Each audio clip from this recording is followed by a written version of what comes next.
오늘 요한일서 강의 12번째 시간인데 오늘을 끝으로 요한일서 강해를 마무리하게 되었습니다. 그동안 강해를 하면서 여러 차례 누차 반복해서 말씀드렸던 것처럼 요한일서는 복음을 다르게 해석함으로써 교회 안에 무리를 일으켰던 당시의 거짓 교사와 이단에 대항해서 거기에 물들지 않도록 하기 위해 논쟁이 되었던 내용에 대해서 분명한 성경적인 가르침을 줌으로써 성도들에게 영생에 대한 확신을 갖게 하고 기쁨이 충만하도록 하려는 배경에서 이 요한일서가 기록되었습니다. 요한일서의 시대적 배경이었던 초대교회 당시의 거짓 교사들이었던 영지주의자들은 자신들만의 신비한 통찰력을 통해서만 구원을 얻을 수 있는 참된 지식, 그노시스라고 합니다. 그 구원을 얻을 수 있는 참된 지식인 그노시스를 얻을 수 있다고 주장하고 강하게 역설했습니다. 그래서 요한일서는 믿음의 공동체에 속한 그리스도인들의 신앙을 강화시키기 위해서 거짓 교사, 이단들의 잘못된 가르침을 반박하는 내용을 포함하고 있었습니다. 사실 요한은 이 요한일서 편지의 서두 1장 4절에서 왜 이 요한일서 서신을 쓰게 됐는가는 그 목적을 명백히 밝힌 바 있습니다. 1장 4절에서 이렇게 얘기했었습니다.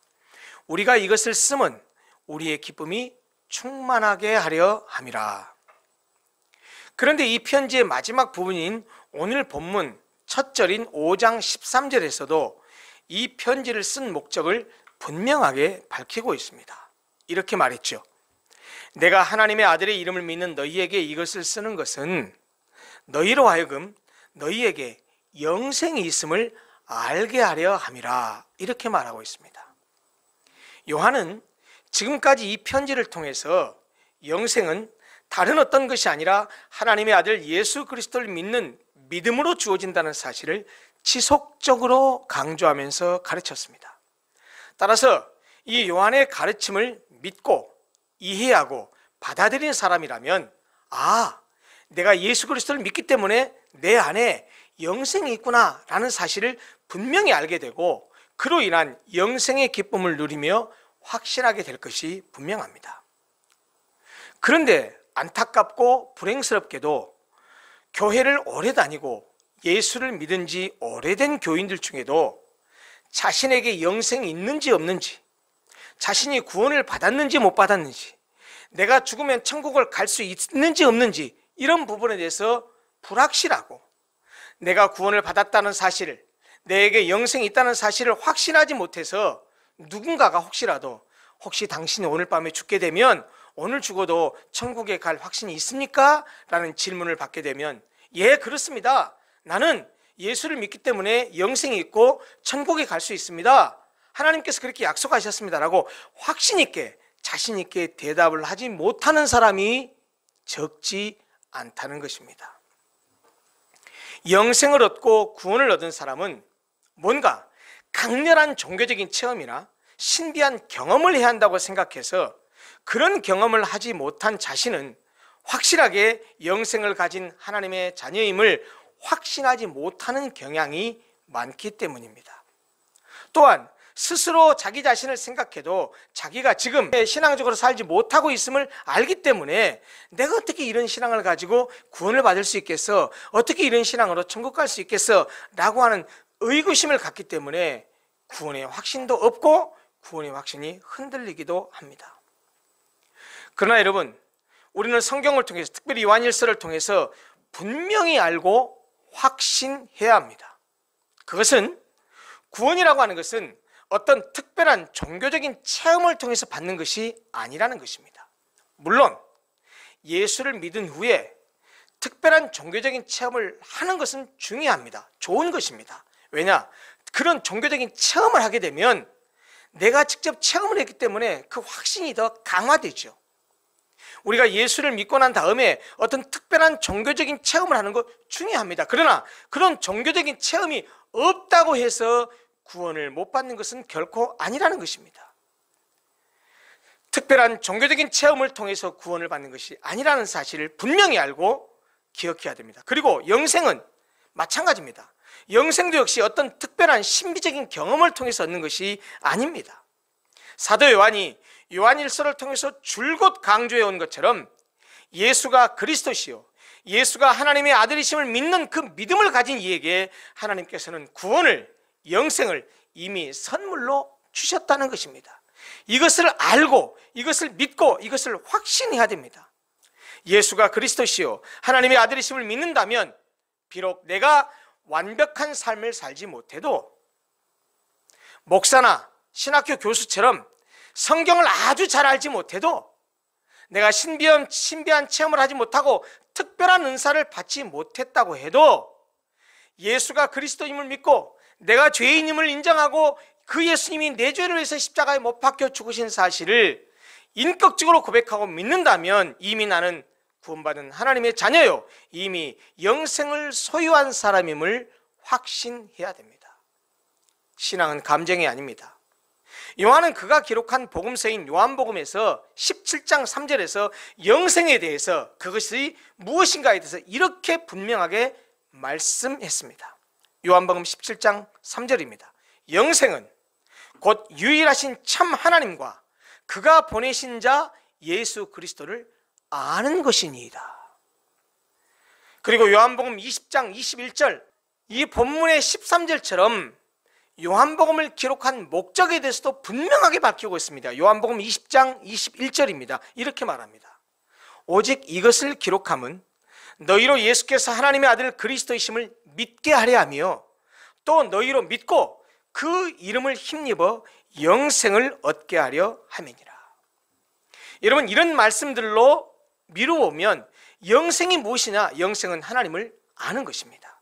그러기에 내가 하나님을 분명히 알고 그가 보내신 예수가 그리스도이심을 확실히 알고 믿는다면 자신에게 영생이 있으며 나는 구원받은 하나님의 백성이라는 사실을 확신해야 합니다. 다시 말씀드리지만 구원은, 영생은 우리가 갖는 감정이 아닙니다. 어떤 체험을 통해서 주어지는 것이 아닙니다. 참 하나님이신 우리 아버지, 그리고 그가 우리를 사랑하셔서 우리의 죄를 대신하기 위해서 보내신 그 아들 예수가 그리스도라는 사실을 믿는 믿음에서 영생이 있고 구원을 얻게 됩니다. 우리가 하나님을 아는 것을 통해서 우리 안에 영원한 생명이 있음을 확신하게 되면 그것으로부터 하나님을 향해서 담대함을 갖게 됩니다. 그것이 14절입니다. 이렇게 말합니다. 그를 향하여, 하나님을 향하여 우리가 가진 바 담대함이 이것이니 그의 뜻대로, 하나님의 뜻대로 무엇을 구하면 들으심이라. 우리가 구하면 하나님이 들으신다고 합니다. 여러분, 피조물인 인간이 어떻게 창조주이신 하나님께 나아갈 수 있겠습니까? 허물과 죄로 가득한 죄인이 어떻게 거룩하신 하나님께 나아갈 수 있겠습니까? 우리가 비록 유한한 피조물이요 거룩하신 하나님 앞에 설 수 없는 죄인이지만 하나님은 우리를 너무나 잘 알고 계시고 또 우리를 용서해 주시는 분이심을 안다면 우리는 그에게 담대히 나아갈 수 있습니다. 사랑과 자비와 긍휼이 풍성하신 그분이 우리를 위해 보내주신 독생자 예수가 그의 유일하신 아들이시요 그리스도이심을 믿는다면 그에게 나아갈 수 있는 담대함을 가질 수 있다는 말입니다. 그래서 히브리서 4장 16절은 예수님이 우리가 어떤 시험을 당하는지 또 얼마나 연약한 존재인지 모두 헤아려 아시는 우리의 대제사장이기 때문에 우리는 긍휼하심을 받고 때를 따라 돕는 은혜를 얻기 위하여 은혜의 보좌 앞에 담대히 나아갈 것이니라 라고 말하고 있는 것입니다. 사도 요한은 본문에서 이런 담대함을 기도와 연관시켜서 말하고 있습니다. 하나님이 어떤 분인지를 알면 담대히 기도할 수 있다는 것입니다. 나아가서 하나님이 내 아버지이심을 믿는다면 그분이, 내 아버지가 내 간구를 들으실 것을 확신할 수 있는 것입니다. 14절의 말씀, 그를 향하여 우리가 가진 담대함이 이것이니 그의 뜻대로 무엇을 구하면 들으심이라. 이 말씀은 하나님께 기도하는 성도들에게 얼마나 큰 용기와 확신을 주는 말씀인지 모릅니다. 우리가 간구하면, 우리가 하나님께 아뢰면 하나님이 들으신답니다. 하나님이 응답하신답니다. 그런데 하나님이 들으시고 응답하시는 기도에는 조건이 있다는 사실을 간과해서는 안 됩니다. 하나님이 들으시는 기도를 하려면 하나님께 구하기는 구하되 그의 뜻대로 구해야 한다고 성경이 말합니다.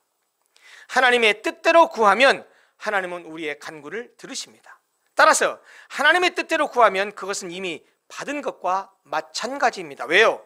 하나님의 뜻대로 구하면 들으신다고 했으니까 문제는 하나님이 들으시냐 안 들으시냐를 결정하는 것은 우리가 하나님의 뜻대로 구했느냐 아니면 하나님의 뜻과 상관없이 우리의 뜻이나 하나님의 뜻과 반대되는 것으로 구했느냐, 그것으로 결정되기 때문입니다. 다시 말하면 하나님의 뜻대로 구하기만 하면 우리는 구하는 그것을 이미 받은 것과 다름이 없다라는 것입니다. 15절이 이렇게 말하고 있지요. 우리가 무엇이든지 구하는 바를 들으시는 줄을 안즉 우리가 그에게 구한 그것을 얻은 줄을 또한 아느니라. 우리는 하나님이 기뻐하시고 들으시는 기도가 어떤 것인지를 예수님의 기도에서 배울 수 있습니다.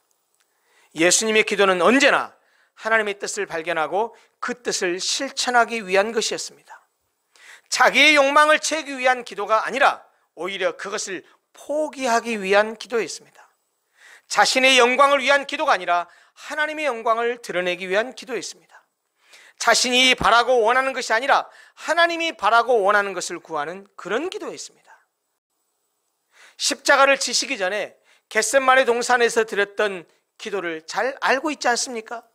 그때 예수께서 마지막 십자가를 지시기 전에 자기의 온 영혼과 몸의 고통을 느끼면서 겟세마네 동산에서 아버지 하나님께 드렸던 기도의 내용이 무엇입니까? 내 아버지여, 만일 할만하시거든 이 잔을 내게서 지나가게 하옵소서. 이 잔이 어떤 것입니까? 십자가를 져야 되는 잔입니다. 이 잔을 내게서 지나가게 하옵소서. 나 그 고통스러운 십자가 지고 싶지 않습니다. 너무 고통스럽습니다. 그러나 나의 원대로 마시옵고 아버지의 원대로 하옵소서.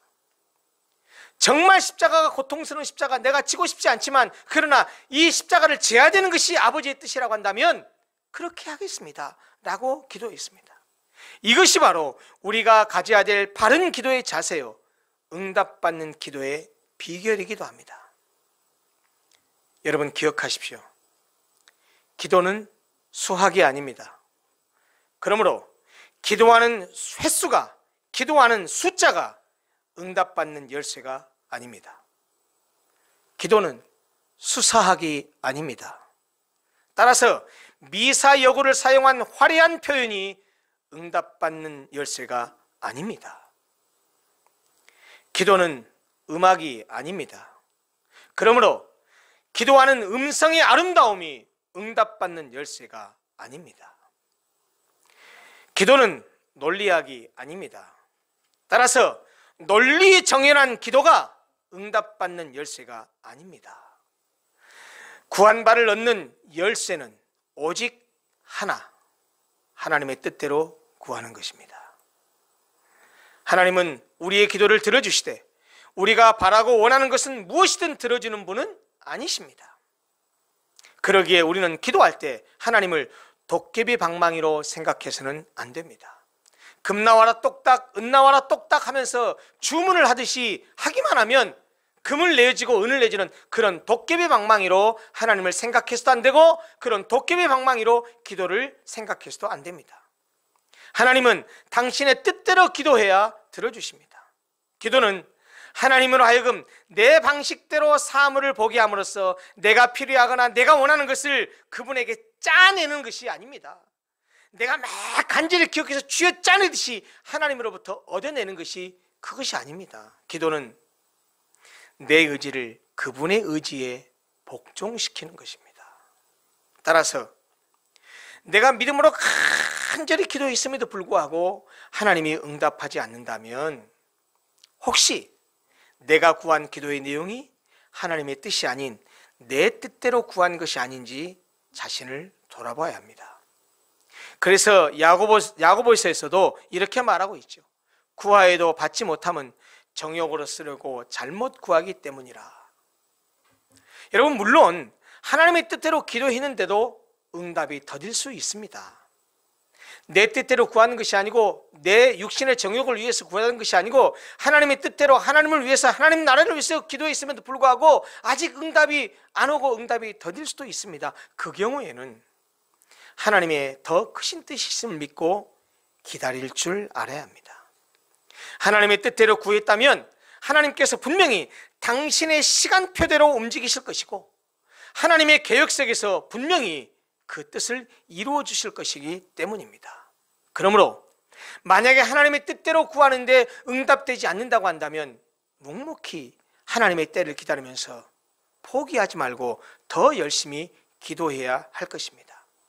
우리가 분명히 알고 확신해야 하는 것은 구하는 바를 얻는 열쇠는 하나님의 뜻대로 하는 기도라는 사실입니다. 기도를 하는 것도 중요합니다. 열심히 하는 것도 중요합니다. 많이 하는 것도 중요합니다. 그런데 그보다 더 중요한 것은 기도할 때 하나님의 뜻대로 기도하는 것이 더 중요합니다. 이런 기도 응답의 확신에 근거해서 사도 요한은 16절에서 형제 자매를 위해서 기도하라 라고 권면합니다. 16절을 보십시오. 이렇게 말합니다. 누구든지 형제가 사망에 이르지 아니하는 죄에 범하는 것을 보거든 구하라. 그리하면 사망에 이르지 아니하는 범죄자들을 위하여 그에게 생명을 주시리라. 사망에 이르는 죄가 있으니 이에 관하여 나는 구하라 하지 않노라. 여기서 말하고 있는 이 사망에 이르지 아니하는 죄와 사망에 이르는 죄는 이 요한 일서가 쓰여진 이 배경을 통해서 이해해야 됩니다. 물론 성경은 모든 죄는 죽음을 면할 수 없으며 영원한 죽음의 대가를 지불해야 한다고 선언합니다. 또 성경은 인간의 공로가 범죄한 인간을 결코 의롭게 할 수 없다고 말합니다. 사도 요한도 하나님의 아들의 희생만이 하나님의 분노를 사라지게 함으로써 죄를 대속할 수 있음을 지속적으로 요한일서에서 강조했습니다. 이 같은 관점에서 사도 요한은 거짓 선지자들의 주장을 반박하기 위해서 사망에 이르지 아니하는 죄와 사망에 이르는 죄를 구분하고 있습니다. 물론 이때의 사망이란 신체적인 이 육체의 죽음을 말하는 것이 아니라 영적인 죽음을 말하는데 그리스도 안에서 얻을 수 있는 생명으로부터의 분리를 가리킵니다. 따라서 사망에 이르는 죄는 예수께서 육체로 오신 것을 믿지 않는 것, 예수가 그리스도이심을 거부함으로써 용서받지 못한 상태로 남아있는 죄를 가리킵니다. 하나님이 제공해 주시는 은혜로는 용서의 길을 수용하지 않고 거절하여 생명의 근원이신 예수 그리스도에게서 끊어진 죄를 가리킵니다. 반면에 17절 말씀처럼 모든 불의가 죄이지만 사망에 이르지 아니하는 죄도 있습니다. 그것은 인간의 죄된 본성으로 인해서 우리가 실수하거나 넘어져서 일시적으로 짓는 죄를 가리킵니다. 따라서 우리는 믿음의 형제 자매가 연약해서 그런 죄를 범하는 것을 보면 기도해야 됩니다. 실제로 우리는 주변의 믿음의 형제 자매 가운데 누군가가 신앙 공동체를 떠나서 세상으로 나아가거나 죄 가운데 방황하는 것을 보게 됩니다. 절대로 그를 욕하거나 비난하거나 정죄하지 마십시오. 성경은 뭐라고 말하느냐? 그들을 위해서 기도하라고 합니다. 그가 우리의 기도를 통해서 성령에 의해서 죄를 깨닫고 다시 새롭게 회개해서 신앙을 회복함으로써 하나님과 함께 빛 가운데 행하는 자리로 나오게 될 것이기 때문입니다. 그런 점에서 형제자매를 위한 기도는 연약한 생명을 건강하게 하고 미숙한 생명을 성숙하게 하는 에너지로서 교회 공동체 안에 있는 형제자매를 향한 사랑의 표현이라고 말할 수 있습니다. 나아가 사도 요한은 18절과 19절을 통해서 죄에 대한 승리와 그에 대한 확신을 제시하고 있습니다. 먼저 18절을 보십시오. 하나님께로부터 난 자는 다 범죄하지 아니하는 줄을 우리가 아노라. 하나님께로부터 나신 자가 그를 지키심에 악한 자가 그를 만지지도 못하느니라. 하나님께로부터 난 우리 그리스도인들은 계속해서 죄를 짓는 것으로부터 구원받은 존재들입니다. 물론 그것은 우리 자신의 노력으로 가능한 것이 아니라 우리 안에 뿌려진 그리스도의 생명으로 가능합니다. 우리가 비록 악한 세상 속에서 악한 자들과 함께 살지만 우리에게 영생을 주신 그리스도께서 우리를 안전하게 지켜주시기에 악한 자가 우리를 만지지도 못한다고 성경은 말하고 있습니다. 실제로 이 세상은 악한 자의 손아귀 있습니다. 그러나 그럴지 몰라도 하나님께로부터 난 하나님의 백성들은 하나님께로부터 나신 예수께서 안전하게 지켜주심을 분명히 알고 확신해야 됩니다. 이런 확신을 가지고 살아가야 우리의 일상의 삶 속에서 죄와 맞서 싸울 때 내가 예수 그리스도를 통해서 승리할 수 있구나 라고 하는 확신을 가질 수 있는 것입니다. 나아가서 하나님께로부터 난 자마다 범죄하지 아니하는 줄을 아는 확신은 우리가 하나님께 속해 있음을 뒷받침해 줍니다. 또 하나님으로부터 났다는 지식은 우리가 하나님의 자녀임을 알고 있음을 의미합니다. 따라서 요한은 그것을 토대로 해서 우리와 세상이 어디에 속한 것인지와 연결시켜서 이렇게 말하고 있습니다. 19절을 보십시오. 또 아는 것은 우리가 알고 있는 것이 무엇이냐? 우리는 하나님께 속하고 온 세상은 악한 자 안에 처한 것이며. 이 본문에서 우리는 하나님께 속했다는 말이 무슨 뜻입니까? 중의적인 표현입니다. 두 가지 뜻이 있습니다. 첫째는 우리가 세상에 소속된 것이 아니라 하나님께 소속되어 있다는 의미입니다. 또 하나는 우리가 소유한 모든 것은 그분으로부터 오기 때문에 우리의 몸과 마음과 영혼까지, 내가 소유한 모든 것, 내가 가진 재능, 내가 가진 재물, 내가 가진 사회적인 지위와 명성, 그 모든 것까지도 전적으로 그분에게 속해 있다는 의미이기도 합니다.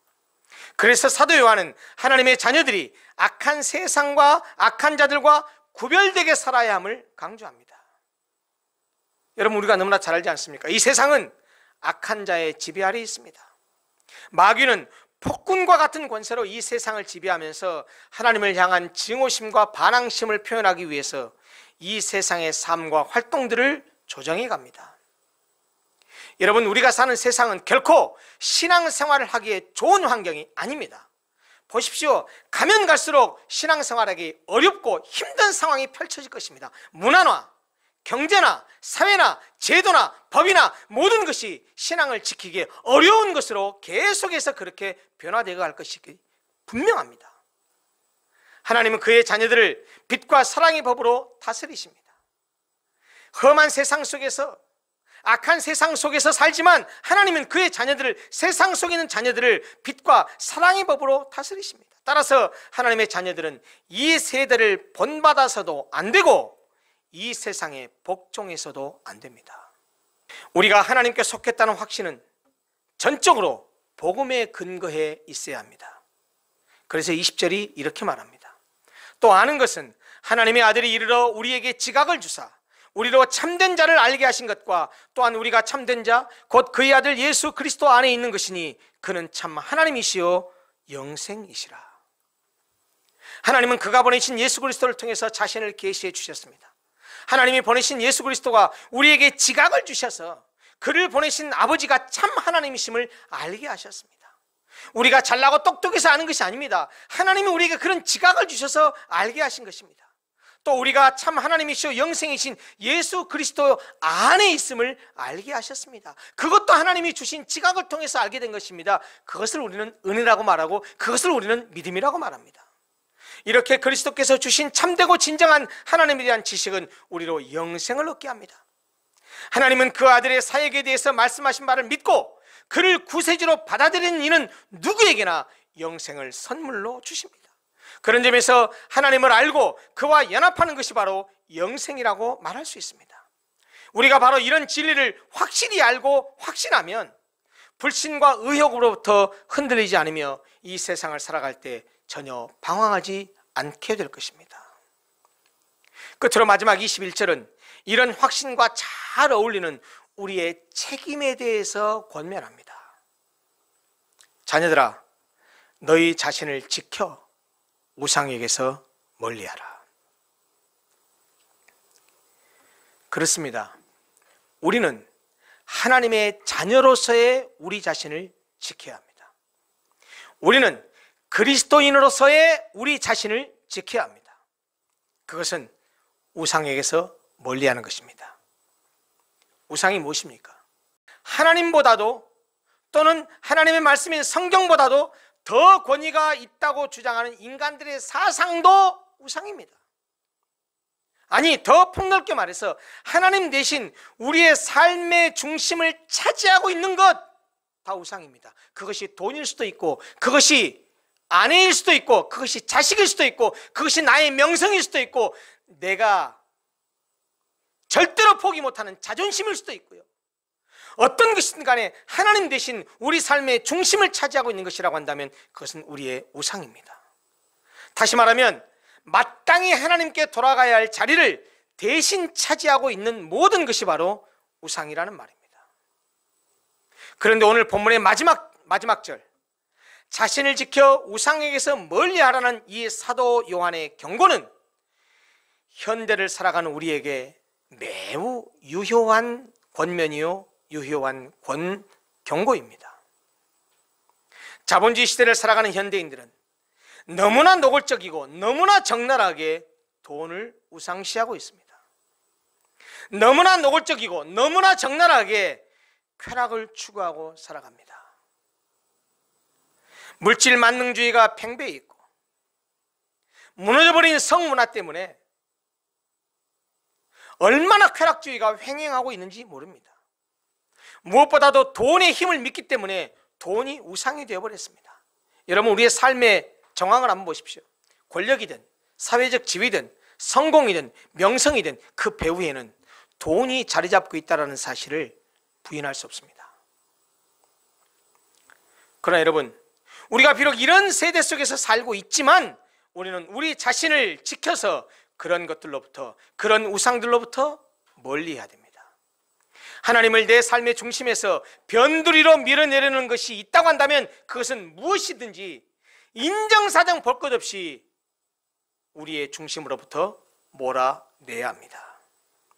영적으로나 지적으로나 물질적으로나 잘못된 목표와 관계가 있다고 한다면, 하나님을 중심에서 밀어내버리는 그런 것이 있다고 한다면 그것이 영적이든 지적이든 물질적이든 모든 것들 전부 다 끊어내 버려야 됩니다. 이제 오늘 본문의 강의는 마쳤습니다. 오늘이 요한일서 강의 마지막 시간이기 때문에 요한일서를 모두 다 가름하면서 몇 말씀을 드리고 오늘 설교를 마무리하려고 합니다.